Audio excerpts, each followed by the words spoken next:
Settle down, settle down. This video is going to be pretty boring because we're going to be doing a lot of reading in this one.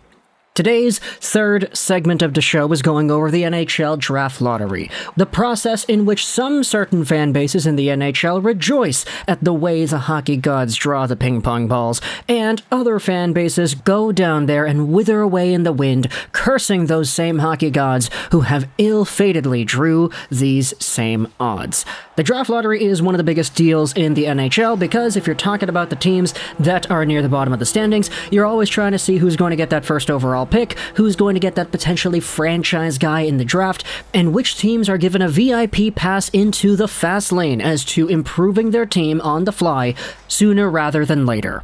This year's first overall pick is projected to being Shane Wright. We've already made a ton of videos going over his profile. He's supposed to be pretty good. He could max out as an 80-90 point center in the NHL with overall good stability in both ends of the ice. Is he going to be a Connor McDavid?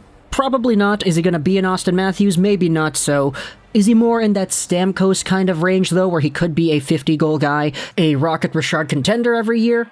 I'd say he's a lot more likely to be in that ballpark than the McDavids are, but either way, Shane Wright is supposed to be the prize, and this year's NHL Draft Lottery has officially been scheduled. This is what Chris Johnston said earlier today. NHL teams have been informed the Draft Lottery this year will be held May 10th. The Draft Lottery will be conducted remotely with NHL executives and GMs patched in from their home cities. The entry draft remains on July 7 and 8 in Montreal. And so after the Draft Lottery concludes, we'll have ourselves about 2 months to discuss the picks, discuss the prospects, review the tape from the season and from the U18s, as well as the limited sample we're getting from the World Juniors, I guess.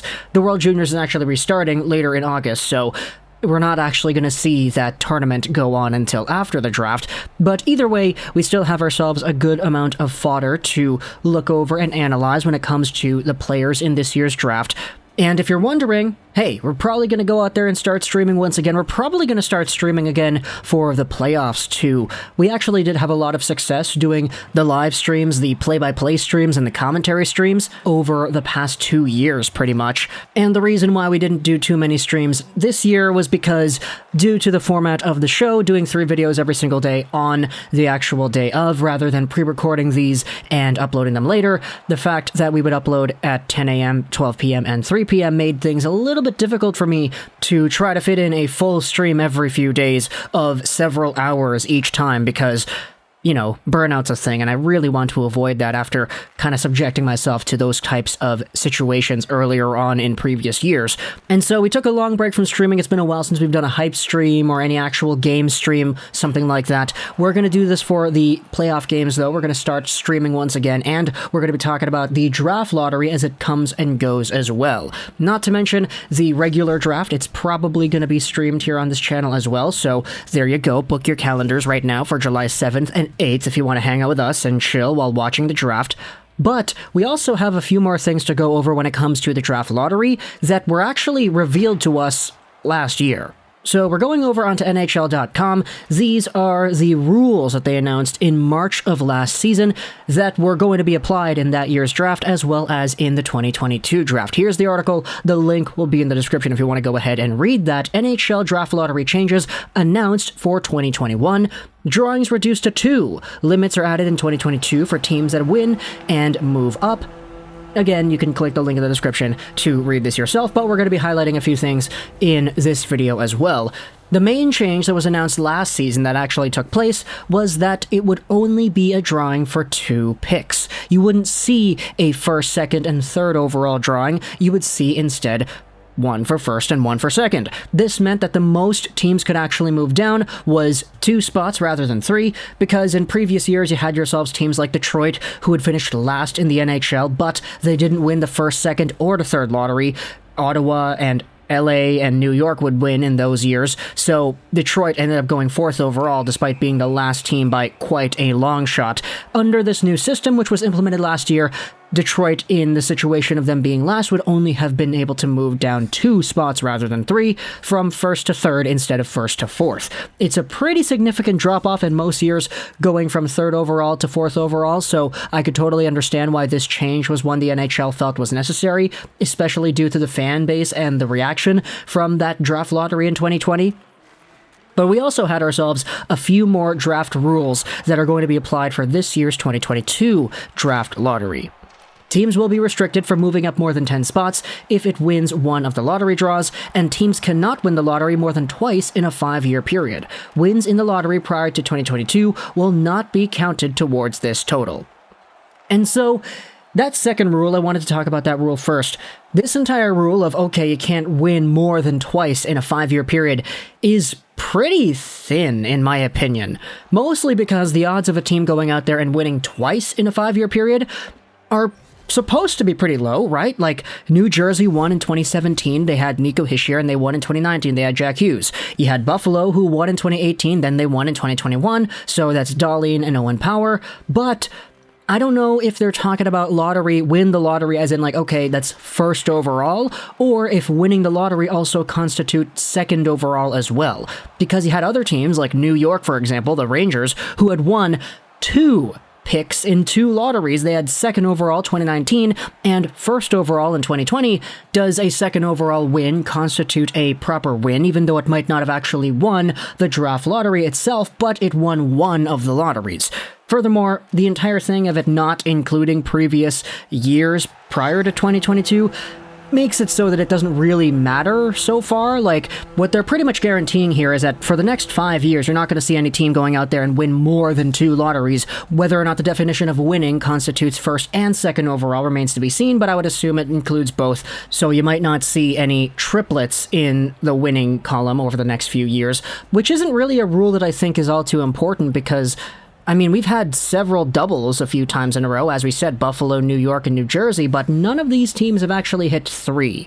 So that rule to me is kind of confusing, but also the first rule, teams will be restricted from moving up more than 10 spots if it wins one of the lottery draws.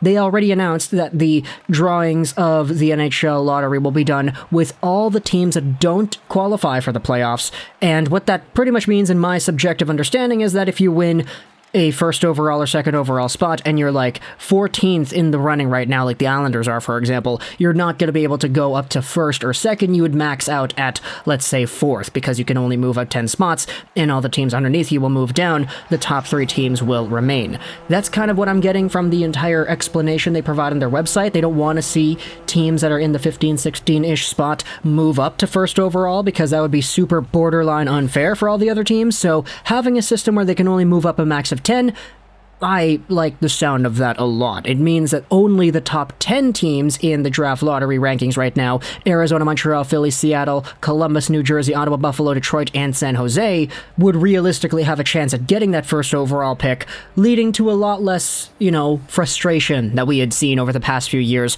when Philadelphia won second overall in 2017, when Carolina won second overall in 2018, when Chicago won third overall in 2019. You're not going to have too many of those situations presenting themselves this time around because of the 10-plus spot rule.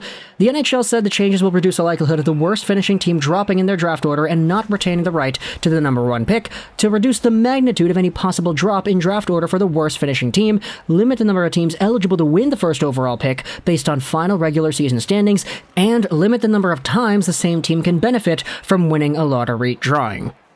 Where was this rule back when Connor McDavid, Nail Yakupov, Ryan Nugent-Hopkins, and Taylor Hall all went first overall to the Oilers, huh, Edmonton? Ay.